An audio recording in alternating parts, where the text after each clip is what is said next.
Breeze topic number 3 tonight is how accurate do you think the black beauty standard is? What should we emulate and discard culturally?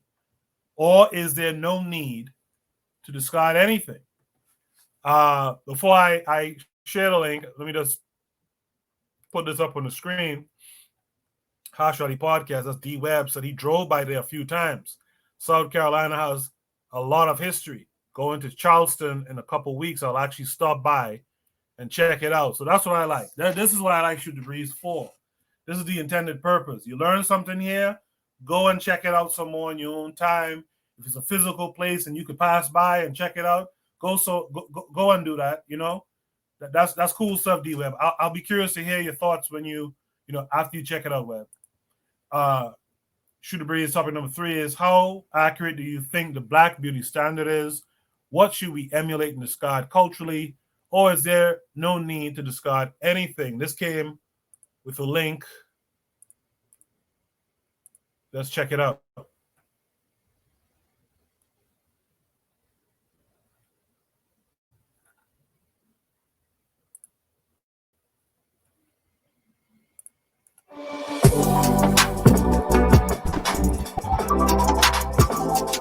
I hear a lot about Eurocentric beauty standards and how it oppresses Black women. You know, the colorism, futurism, texturism, darkism, lightism, uglyism, bodyism, and all of the isms modern women discuss. But what I've never actually heard is anyone define what the Black beauty standard is. I mean, if there is a Eurocentric beauty standard, then there has to be a Black or Afrocentric beauty standard, right? Now enter Kevin Samuels. He is probably the closest person we have in modern day Black America to openly express what modern beauty standards are. You know, size 4, low to healthy BMI, natural hair, no baby daddies, fit, feminine friendly, etc. Now, while I agree that those standards are realistic for those modern women who are determined to marry rich, high value men in America, the issue is this isn't African. That's not who we are. Kevin himself mentions that he uses the English standard. High fashion has a lot of suspect looking stuff in it. Cannot dispute that, especially if you go Italian or French. My style personality of the 9 leans more European. My overall style tends to be this, leans very English. This is what you see me in most of the time. What's my standard? Oh, we get into all of it, height, weight, dress, size, and all that other stuff. And I want to do this right now for Black women in particular. Don't start talking to me about some white man standard of BMI. No, I want you to go back into your family album, the one Big Mama used to have, and I want you to flip back and look at the women in your family tree from 1950 on back, and that's your DNA. I guarantee you, you will not see the majority of those women over 150 pounds. You won't. You're darn sure not going to see them at 200 and 300 pounds. Granted, but my lineage can't be traced to England. And for Black folks, this is also not the case. Our grandparents and great-grandparents in Georgia, Alabama, Louisiana, Texas, Florida, Mississippi, Arkansas, they didn't come up on the Mayflower. Those dances grandmama used to do, and those hairstyles, that special medicine she used to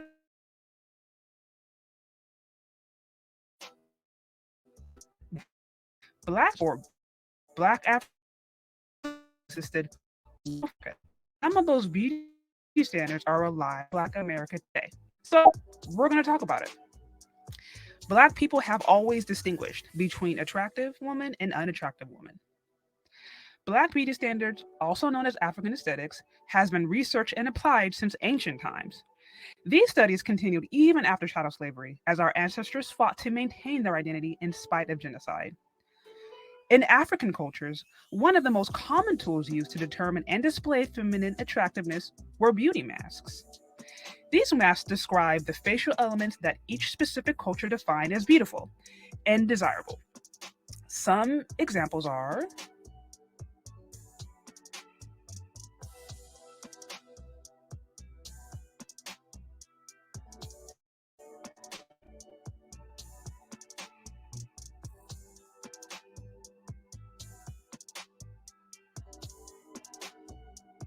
Though there are small variations from region to region, generally the following traits are seen as the most desirable: facial symmetry, elaborate braids, delicate features, almond eyes, small ears, Nubian nose, full lips, high cheekbones.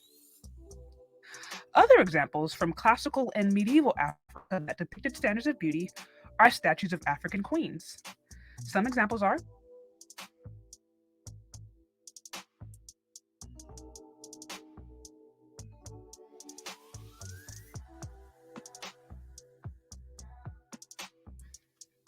now, a person's physical appearance was only one aspect of beauty. One's attitude, personality, and the ability to maintain and nurture healthy relationships were also a huge component of beauty. So, for a Black and African standard, in order to be beautiful, she had to have both inner and outer beauty. This means she had to have manners and character.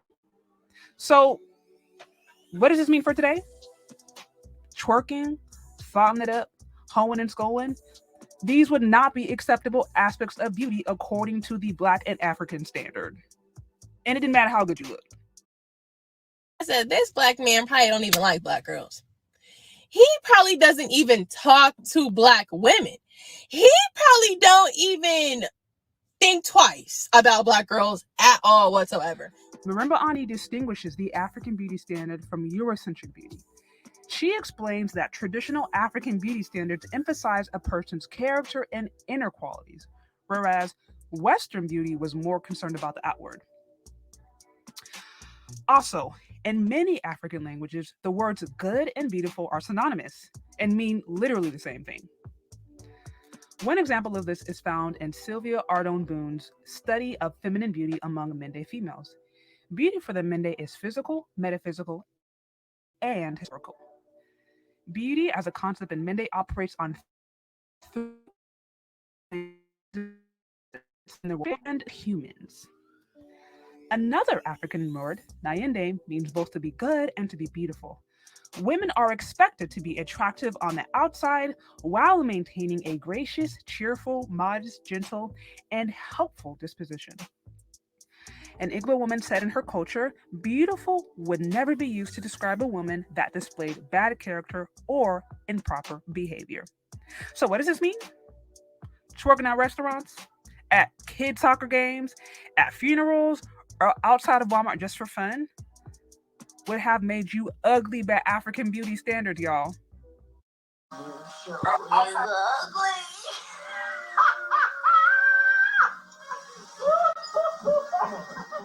Something interesting is that traditional Black beauty standards do not emphasize colorism, featureism, or texturism. Different skin tones and complexions have always existed in Africa, so the color of a woman's complexion was generally not the primary factor in determining how beautiful a woman was considered. It was more important that a woman's skin be clear and of an even skin tone. Also, texturism doesn't really apply, as we see there is a much higher emphasis on how elaborate a woman's braids were than the actual texture of her hair. Now, as far as body shape or size, women with a smaller waist to hip ratio, basically a woman with a curvy build, were the most idealized among men of African descent. For example, a recent study showed that men of African descent had a higher preference for women who had smaller waist to hip ratio compared to men of European descent. These studies also suggested that men of African descent from Ghana, the UK, US, and the Caribbean idealize women with a low to normal BMI, although Black and African men had a higher acceptance of women with a higher than normal BMI. However, all of these studies showed that regardless of a person's ethnicity, men preferred women with a leaner frame, although Black and African men found curvaceous women with a normal or low BMI as the most desirable. So what does this mean in simple terms?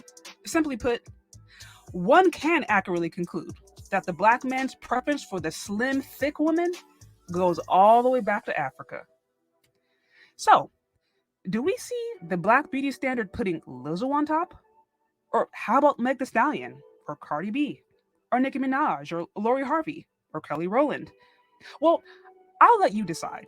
But as mentioned, according to the Black beauty standard that has existed since ancient times, a woman would not be considered beautiful unless she had the character and looks to back it up. Who knew standards were so high? So, what do you think? Let me know. Leave your questions, comments, concerns below. Also, if you like this content, you can now sign up to become a monthly member and join my community where you'll receive Yeah, that's interesting. So, I'm glad that Marcus Garvey is the way has joined us. Marcus Garvey is the way. How are you this week? I'm good. I'm trying to get the TV to go on pause. Yeah, I'm good. How are you? I'm Hello? good, thanks. I'm good. Thanks for joining us. Yes, can you hear me? Yes, I can hear you. Yeah, there's a weird delay I think going on with some of us tonight. But Marcus Garvey's way, you saw that just now. What say you to it? How do you feel about that beauty standard right there? Well, I think that we have been told to idolize what we aren't. If you notice, um, we have women who keep putting on these wigs or keep changing their fashion. So you keep putting right now is long nails, long eyelashes, and long fake European hair. So it's everything we're not. Yeah. And everybody else is then trying to look like us in the sense of all of a sudden white women, even white men, because I go to the gym and I see white men with some big butts and I'm like, really? Like, like what happened to the old time pancake behind white people? And every now and then when I see them, I'm like, oh, these are the old fashioned white people, the flat back ones. But now you're seeing the men and the women with butts. The women want hips and all this stuff. And they want everything except the hair, really. I think a lot of them don't want the hair, but we are forced They as a want them people. hairstyles done. I think a few, I don't majority, I think a few do it just to get a reaction. A few white girls every now and then plaiting their hair, and it's not a group of them because if they really wanted to, a herd of them would have done it. But it's just a few every now and then.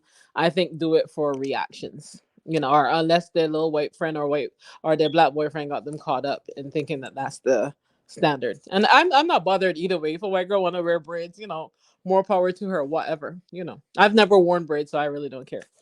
So I think we you know most people would say Beyonce over Kelly, or most people would say Beyonce over who was the other girl? The third one. Um, I One was forgot her Kelly name, and but the gospel singing one. But yeah. yeah, like most people will say Beyonce over her. And we know why. I Now, mean, hold on. mhm, Why mhm. why would most people? Why do you think most people will put Beyonce over Kelly Rowland, for example? And I think Kelly Rowland is gorgeous. I think because she's more shapely, she's light skinned and she got long hair. I mean, I think that's the three things that would rack her up. Because Kelly Rowland bad She's, too, by the way, yeah, she's with a nice beautiful, but shape. she's very slim. And I guess she's darker, so I guess for people, you know. Marcus McGee in the chat says he likes Kelly. Trigabi262 says, notice how when we control our cultural faculties, we tend to admire physical traits among our people a lot. Not liking dark skin, coily hair, dark gums, gap teeth are things we admire. So Marcus Garvey is way. Just to go back to the video and what you saw, Mm-hmm. do you think that this was accurate? Do you think there's anything we should keep in that video? Should we keep all of it, some of it, none of it? What are your thoughts on that? Keep it what? I think I missed that part. Keep what? The beauty standards that the research in this video tells us we had back in Africa and what we have in the Caribbean and etc. I think I think personally growing up, I think the males like the females, whether they were dark or not. I don't think there was I kind of find it hard to say there was a preference for light skinned girls over dark skinned girls. I think simply because there was not that much light skinned girls to go around. So, I don't think those light skinned girls were getting more attention than the dark skinned girls. But what I did notice growing up was that the light skinned girls like the darker guys, so they didn't like light skinned boys. They like the blacker boys, So, but America to me sets a different standard. So it's kind of weird, because we're black people and we're around black people, that's what we liked. Yeah, but then yeah, some people will admire the long hair girls, but then it wasn't like I didn't think personally that the boys were going after them because they were light skinned or had longer hair. You know what I'm saying? I don't Okay. know. It's probably the way I grew up, and because Barbados is a blacker country, so growing up there was only like two light skinned girls in a class of 37 children. So I mean, if the boys had wanted to zero in on them, you know, you'd have all the other girls, but I don't think the boys went after girls simply because of light or dark skin. Um, and I mean, personally, I consider myself a dark skinned female, and I don't think in terms of attraction that I don't think there was any. I don't think anybody ever said, "Oh, they didn't like me because I was a dark skinned person." You know what I'm saying? I don't know. I've never seen it. My mother, on the other hand, as I said, she's light skinned, but she never considered herself beautiful because she had full African nose and a full African lips. Although her grandfather was white, she always felt that her nose and her lips were too large, and her hair was too nappy. But she liked, I want to say, dark skinned men, or well, she had an Indian too, so it is what it is. But in terms of beauty standards, I don't know. I think when it comes to America and modern times, it's a whole different ball game. Like America sells you beauty standards. Even they even sell white women beauty standards. They don't like the red hair, they like the blonde hair, and sometimes they want to push the pale skin, but then they don't push the tanning anymore. So I think America just creates concepts and they want to market it. So they'll market beauty however, and black people just need to stop buying it. That's my opinion. Yeah, that's the work right there. The work is to get black people to not want to engage that foolishness. Black people out here, especially. Trigapi 262 says there was a study I want to find that said African men on the continent easily liked darker skinned women than African American men born in America. That's an interesting thing. Brother Bakari, what did you see there? Should we keep all of that? Should we only keep some of it? Should we get rid of all of it? What say you? All right, Brother Bakari is muted. Yeah, look, can you hear me now? Yeah. Can you hear me? Yes, sir. I'm gonna just watch. I'm having so much technical difficulties. I missed most of the damn video, and most of my things just in and out. So I'm gonna have to go out and try to come back in. I can't respond on that. Okay, no problem. Kevin Carre, how accurate do you think the Black beauty standard is? What should we emulate and discard culturally? Or is there no need to discard anything? Discard this outsider's influence, whether it be European, Asian, Arab, whatever. We need to look within. We have the most beautiful, and this is me saying this, and I don't care. You can disagree with me, I don't care. But we have the most beautiful women in the world. The hell, I mean, other women can have their own beauty standard. That's on them, more proud to them. But black women are the most beautiful women in the world, man. That stop with this, wearing that what gets my goat all the time or grinds my gear, seeing them with a blonde wig, man. I hate seeing that blonde wig. You ever seen them with a blonde wig and you gotta look at their hands to figure out if they're white or black? Like sometimes I just see their hair and I'm like, is it a black or a white woman? And you gotta look at the hands to see from behind, like what the hell? No, I don't know what to say, but and Koku, you're familiar with me. I kind of paused the project a little bit, but since 2002, when we were on campus, that's all I did. Is like, listen, man, I can't be having the media out here talking real bad and greasy and showing bad images of my women. Let me, I got this here camera, I got a film, I got access to the dark room. let me start taking photos. And then from then on, I've been on the project for the last 20 years, man. So I'm more for my people, man. The Black Beauty Center is my thing. There's nothing, as I said, nothing more beautiful than a black woman, man. That's all I gotta say. Yeah, Trigger Happy too agrees. He says, yeah, we are supposed to think like that because they will think their women are the most beautiful. Forecast, you've been here taking it all in. What say you? Did you see anything in that video that should be kept? Should all of it be kept? Well, I saw one thing that I would discard. Like the pretty women gotta wear a mask, you know what I'm saying? I'd rather them not wear a mask, you know. But like with the video, I would say like based off what they're saying, you know what I'm saying? Because they was talking about, you know, black beauty standards. So like, you know, I'm glad they didn't even really mention like other influences as much as somebody else would, you know. And it's hard to say, like, because I would say a lot of it I could say is like rooted in truth, but it's hard to say because we all like think different things is beautiful, you know.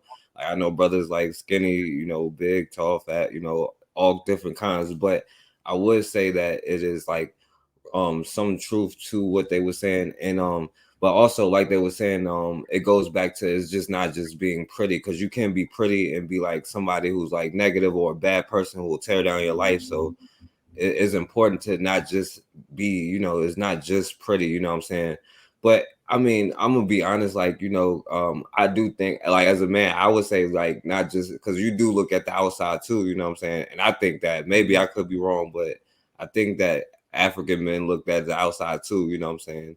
But I think that, you know, both like so I can't say that, you know, that doesn't exist, you know what I'm saying? But like I think that we all have like a different kind of way that we look at like pretty or like beautiful or whatever, like when it comes to like the nuances, you know what I'm saying? So, you know, and I can appreciate it, you know what I'm saying, that they didn't really have to bring up the colorism aspects of it, you know what I'm saying, when we have our mind right, you know what I'm saying? So yeah. Yeah, I think you have. Go ahead. No, I was just gonna quickly say, I just realized the sister who put this video out is Shez Sade. She's a solid sister on Twitter. She's someone I've been trying to get on Shoot the Breeze as a panelist before too. She's solid, so I appreciate seeing her content for the first time there. Marcus Garvey is the way. No, just two quick things. I think that, you know, every race should see their own people as beautiful.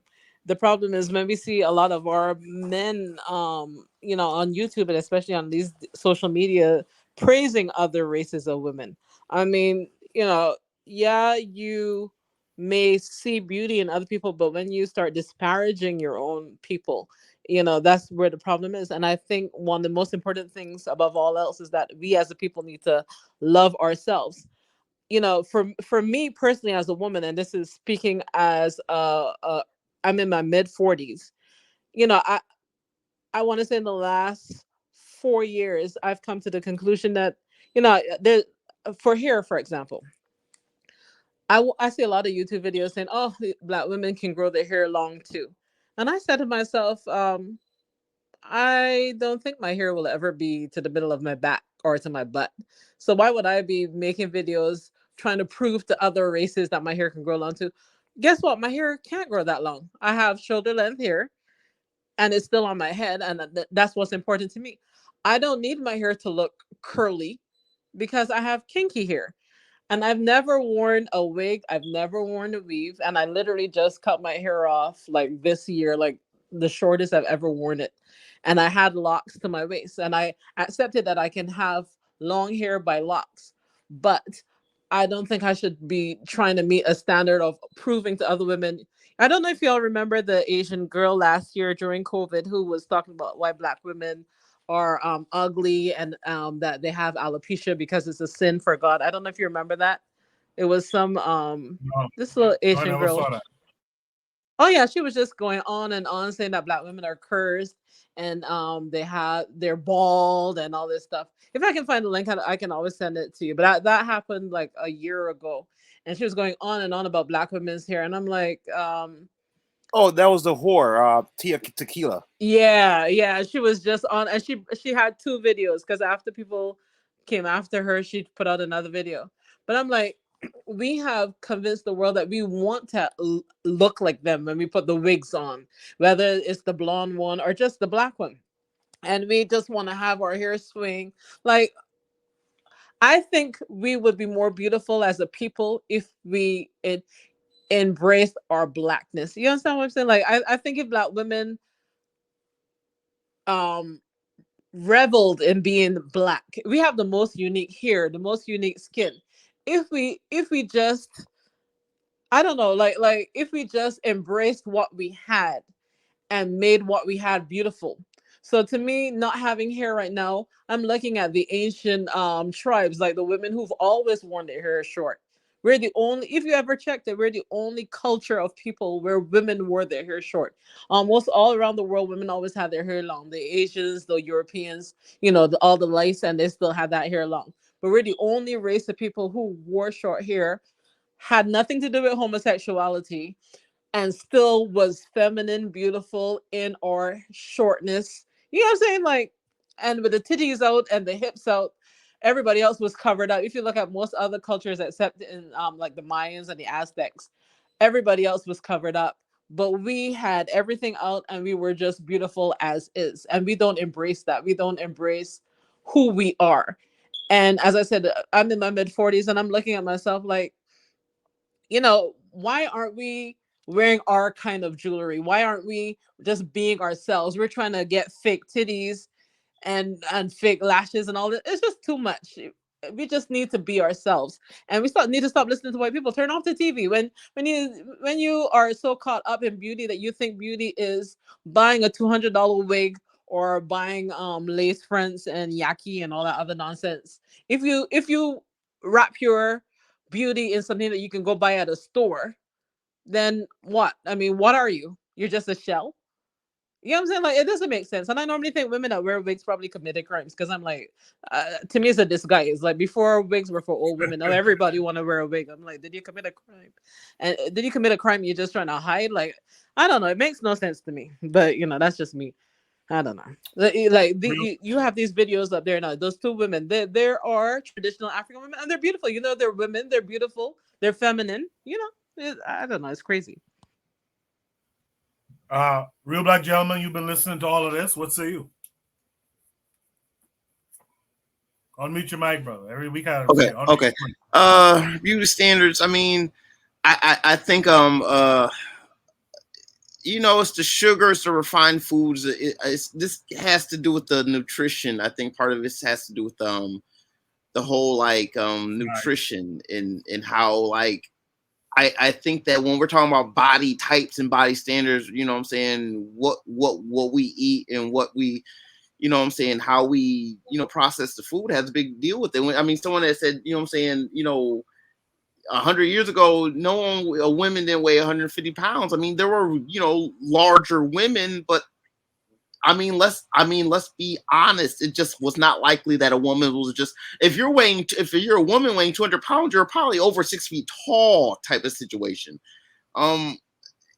Just calories, sheer, how much you can eat. I mean, even if you had a lot of food, you weren't necessarily eating, just the nature of, and this is everywhere. I mean, there's McDonald's everywhere, the sugar, white rice, white flour, all this stuff.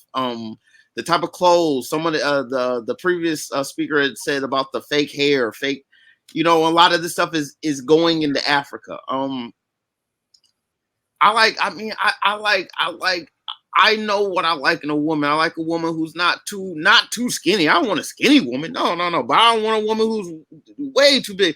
You have to medium-ish to thin to thick. I mean, not too heavy. It's there's things where, depending on the person, everyone's a little different. Because everyone's not the same height. Everyone's shorter. Everyone's taller. It's not going to be everyone's going to perfectly match. There are the inner qualities too. You can be really, really fine and just like, on the outside, and then you open your mouth, it's just like, oh, this is hell. Because it's like the incongruities of like the beautiful outside and the ugly attitude is just nerve-wracking.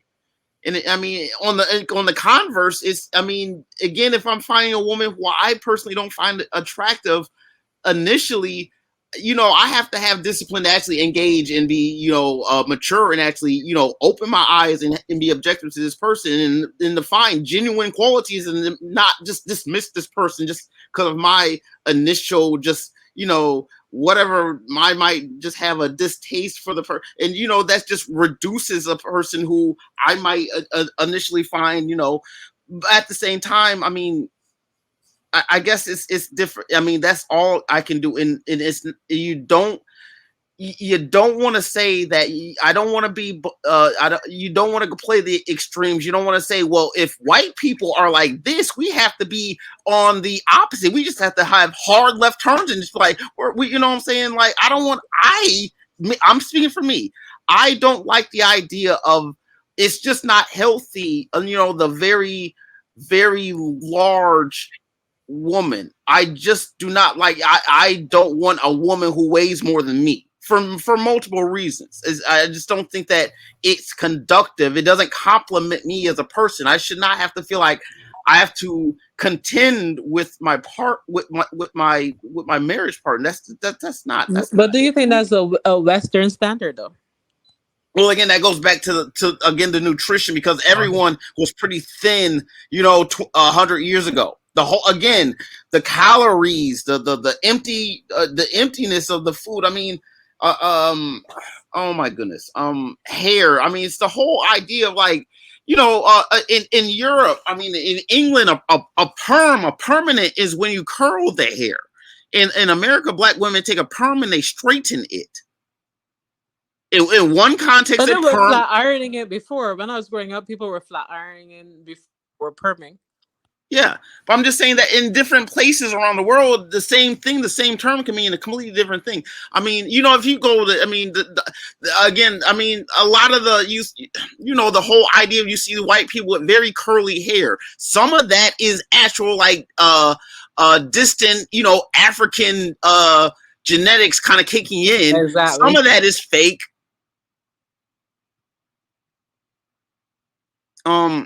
You know, I think that you know, go back in time and look at the ancestors and look at how they lived and see what you find beauty in them. I think that's always the best way in uncertain times, when you just go back, look back, and just see. You can see the people. I mean, we see African people 50 years ago. And I mean, as a man, I see those women, and it's like, yes, it's like that is appealing to my heart. I see myself in that. I see comfort in what I see. But I see, especially in popular American media, because I'm an American. It's like I'm not with the Lizzo. I'm not with it. I'm not with just like accepting who you are. Nah, there's a lot of things involved in that. It's like, you know what I'm saying, the whole idea of the fat king who just eats and eats and eats and eats and eats, because, like, being fat is a sign of wealth. I mean, nah, that's not where it's at. And I don't want to see our people going into that. And actually on the opposite, you know, you don't want to be extra skinny. That's not what I'm aiming for. Find a natural happy medium, a little bit of you know, just a natural strong build with physical fitness. I'm gonna pass. But that skinny thing is funny, because I have a sister who's 125 pounds and she can't gain weight. Her doctor literally tells her to gain weight. She can't get it done. She's trying, but she can't. So for you, she would be skinny. Well, I mean, how tall is she? She's about 5'7", 125. Okay. That's not skinny. The doctor says she's underweight. She's 125. She's 125 and she's 5'7". Well, I mean, I suppose, she could probably use another 10 pounds, maybe. Yeah, they want her to gain 10 pounds, and she's trying, and she can't get it done. Again, this goes back to nutrition, and I mean, you know, these things take time. I mean, metabolism is part of it. I'm not mad at people who can burn fat fast. I mean, there's naturally different body types, and I mean, I'm not. I wouldn't critique it. I'm not one to critique it. You want to make sure that you're getting your calories. You want to not become anemic. That's on the opposite end. You want to make sure you have enough energy in you. I will say this before we move on to Shoot the Breeze, talking number 4. I will say that one of the things I found quite interesting in the video is I think the narrator is Shez Sade. She mentioned that regardless to what or how good the African figure was, right, in terms of what our beauty standards were, the African didn't accept it if her personality was bad or something along those lines. Shed said, right, and I think that's very interesting for us to also have too. If these folks, men and women, if they have a bad psyche, particularly if it's un-African and all that kind of stuff, anti-African, no matter how good they look, ladies and gentlemen, leave those people be.